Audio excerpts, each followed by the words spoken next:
ఇబ్బందులు పెట్టే కార్యక్రమాలు చేస్తే కాక్రోచెస్ లేస్తాయి. ఆంధ్ర రాష్ట్రంలో మేము కూడా కాక్రోచ్ అనుకో,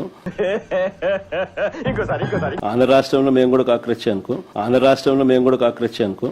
ఇదేం కర్మరా దేవుడా. ఏందిన్నా ఇది? ఎవడున్నా నీకు స్క్రిప్ట్ ఇచ్చింది? కాక్రోచ్ ఏందినా? వెస్ట్ బెంగాల్లో మమతా కాక్రోచ్, ఢిల్లీలో వాడెవడో పిచ్చినా కొడుకు ఒకడు మీటింగ్ పెట్టి మేము కాక్రోచ్లు అంటే ఆ పిచ్చినా కొడుకులు స్క్రిప్ట్ తెచ్చి నువ్వు చదువుతావేదనా? అన్నా నీకు స్క్రిప్ట్ ఇచ్చేవాడే నిన్ను మొండమోపిస్తాడు.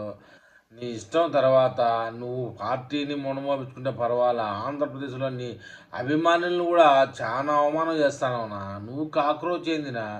సింహం అంటివి, సింగిల్ అంటివి, పులి అంటివి, టైగర్ అంటివి, లాస్ట్కు తోడేలు అంటివి, అదంటివి ఇదంటివి. ఇప్పుడు ఏందిన్నా కాక్రోచులు, పురుగులు, చేత పురుగులు, నలికీసులు, బల్లులు వీటితో పోల్చుకుంటాను ఏదన్నా? ఏందిన్నా ఇట్లయితే ఏంది మన పరిస్థితి?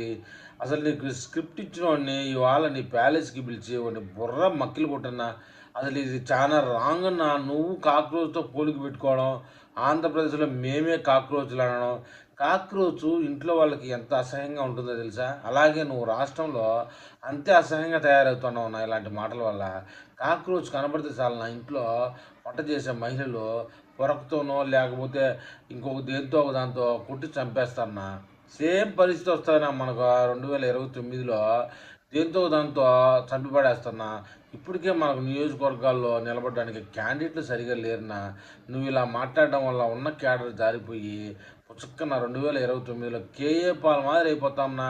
ప్రకటనకే ఎలక్షన్లో పాల్గొంటాం. 175 నియోజకవర్గాల్లో 175 మందిని నిలబెట్టలేని పరిస్థితి వస్తుందనా.